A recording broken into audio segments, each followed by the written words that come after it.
Le balai des dialogues politiques en Afrique, le Niger s'apprête à organiser une rencontre qui réunira toutes les composantes de la société, annonce faite ce mercredi par le Premier ministre Brigitte Raffini.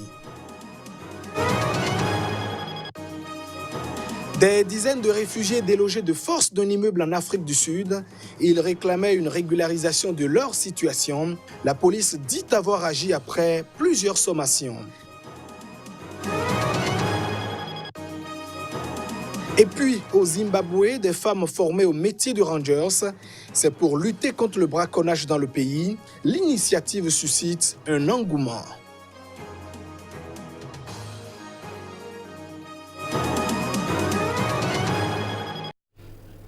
Mesdames, Messieurs, voilà donc pour le sommaire de ce journal. Merci de nous choisir pour vous informer. Et nous ouvrons cette édition par le Bénin, où les députés ont modifié la Constitution du 11 décembre 1990, celle en vigueur dans le pays. Le vote est intervenu après minuit, au petit matin de ce vendredi. Le mandat du président de la République est maintenu à 2 au plus. Les députés de leur côté ne pourront donc plus accéder 3 mandatures. Les élections générales sont prévues pour 2026 et la peine de mort ainsi que la Cour des comptes sont désormais constitutionnalisée. À noter également donc que toujours dans la journée de ce jeudi, une loi d'amnistie a été également votée. Et puis les prochaines étapes de cette constitution, il s'agit du contrôle de constitutionnalité et puis de la promulgation de cette loi.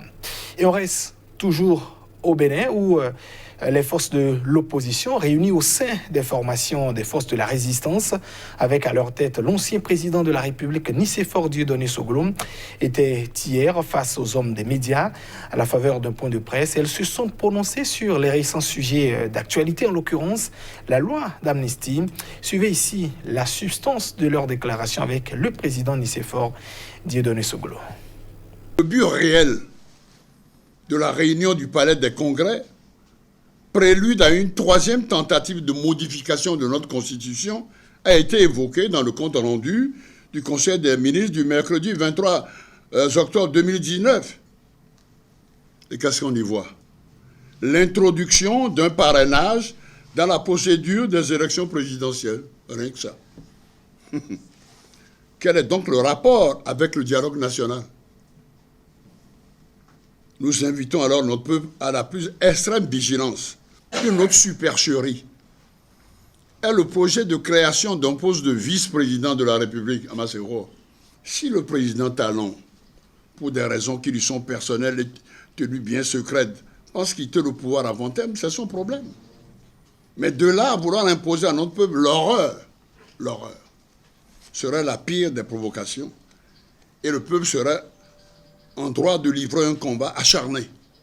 Quant au tapage fait autour d'une certaine loi d'amnistie, il nous paraît urgent, indispensable, d'apporter les précisions suivantes. 1. Les crimes commis au cours de la période post-électorale. Je fais allusion aux tueries de Kadiaou, de Kandi, de Tchaourou, de Savet, ne peuvent rester impunis. Les auteurs de ces crimes odieux ne peuvent bénéficier d'une quelconque loi d'amnistie, car ils doivent répondre de leur forfait devant la justice. Il est impossible que le président Talon ferme les yeux sur l'assassinat de nos compatriotes innocents. De même, dans un souci d'apaisement, il est évident de faire appliquer cette loi à M. Sébastien Adiavon, poursuivi et condamné par une cour aux ordres, spécialement créée pour régler des comptes aux adversaires politiques et à toutes les victimes de la dictature. Nous invitons donc le président Talon à emboîter le pas à ses collègues du Sénégal et du Cameroun. Au Niger, pouvoir et opposition vont bientôt entamer un dialogue en vue d'apaiser le climat politique tendu dans le pays à 1 an de la présidentielle de décembre 2020. L'annonce a été faite par le Premier ministre du pays, Brigitte Raffini, lors d'une intervention à la télévision nationale. Pouvoir et opposition vont bientôt entamer un dialogue au Niger en vue d'apaiser le climat politique tendu À un an de la présidentielle de décembre 2020, c'est le Premier ministre Brigitte Raffini qui a fait cette annonce ce mercredi à l'issue d'une rencontre avec des représentants de la classe politique, toutes tendances confondues. D'après le chef de gouvernement, le pays fait actuellement face à des défis, en particulier des problèmes sécuritaires qui commandent que l'ensemble de ses fils se mettent ensemble pour y faire face.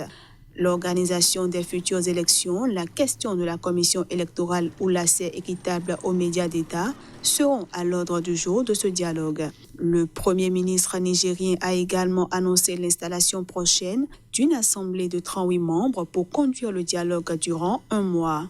30 seront issus des partis politiques, 5 des syndicats et 3 de la société civile. Des représentants du système des Nations Unies, de l'Union européenne et du National Democratic Institute, une ONG américaine, feront office d'observateurs internationaux. Des responsables religieux locaux et des chefs traditionnels y assisteront également comme grands témoins. Depuis 2017, l'opposition refuse de siéger à la commission électorale et conteste le nouveau code électoral élaboré sur une base non consensuelle et adopté en juin par le Parlement. Plusieurs tentatives de révision consensuelle du code entre partis présidentiels et opposition ont échoué. Des milliers de Guinéens se sont rassemblés ce jeudi à Conakry pour une démonstration de force en faveur du président Alpha Condé. Confrontés à une contestation depuis 2 semaines, ils étaient des centaines de personnes selon les journalistes locaux, 1 million selon les organisateurs à prendre part à cette marche. Le gouvernement, lui, avait avancé le chiffre de 30 000.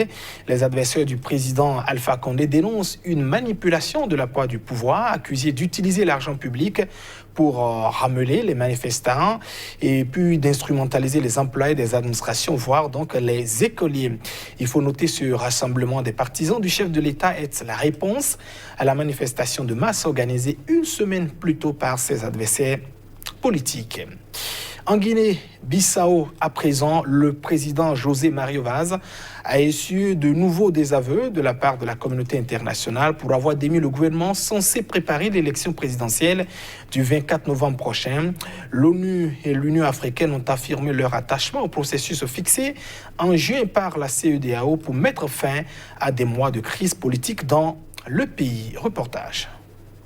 Nouveau désaveu de la communauté internationale à l'endroit du président de la Guinée-Bissau, José Mario Vaz, qui a démis le gouvernement censé préparer l'élection présidentielle du 24 novembre.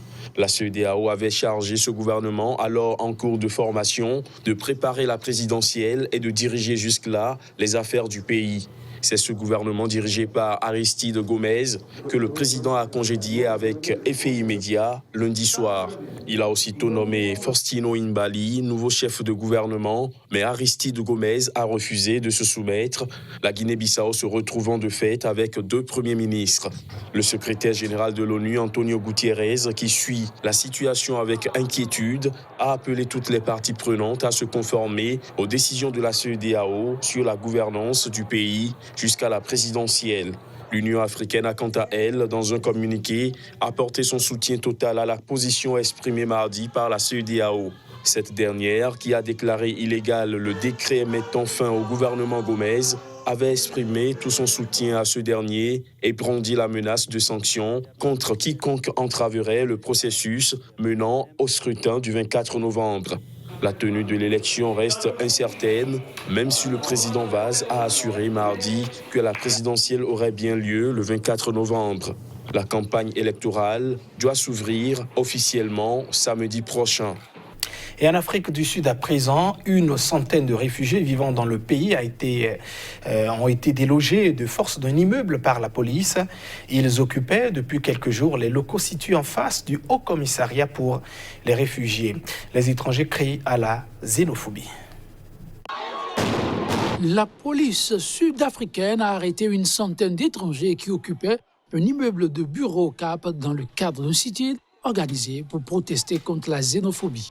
Plusieurs demandeurs d'asile campaient devant les locaux du Haut Commissariat aux réfugiés des Nations Unies, HCR, dans la capitale Pretoria et dans la ville côtière du Cap, au sud-ouest, depuis le 8 octobre. Environ 100 personnes qui n'ont pas tenu compte de l'appel à la dispersion ont été arrêtées, a déclaré la police, expliquant exécuter une décision de justice.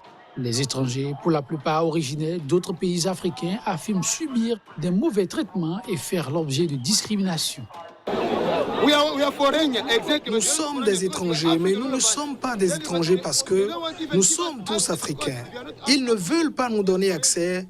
Ils oublient la période de l'apartheid. Des affrontements ont éclaté avec la police lorsque les manifestants ont refusé de quitter l'immeuble de bureaux de 12 étages situé dans le quartier des affaires dans le centre du Cap. Ils tapaient sur des casseroles et des bouteilles de plastique au cri de gouvernement xénophobe et xénophobie policière. Nous avons autorisé la poursuite de cette discussion en même temps que le commissaire Makwetla de la responsabilité et le centre d'intérêt et la migration a rencontré différents acteurs à Pretoria sur cette question. Nous nous sommes donc toujours efforcés de poursuivre les discussions. La situation s'est calmée après les interpellations. L'Afrique du Sud abrite 268 000 réfugiés et demandeurs d'asile selon des chiffres du gouvernement. Ils proviennent pour la plupart de la Somalie, de l'Éthiopie, du Zimbabwe, du Nigeria et de la République démocratique du Congo. Au Zimbabwe, des unités de rangers entièrement composées de femmes sont en train de transformer les méthodes habituelles de lutte contre le braconnage dans la savane zimbabwéenne. Une nouvelle escouade est donc en cours de recrutement. Une semaine en enfer. Un entraînement physique et mental impitoyable pour sélectionner les meilleures candidates au métier de ranger. Parmi elles, Chievedzo Muteyo.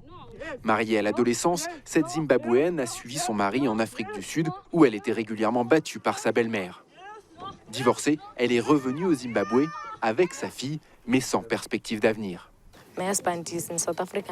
Mon mari est toujours en Afrique du Sud. Il ne me donne rien pour notre fille. Il a gardé mes papiers, ma carte d'identité, tout ça.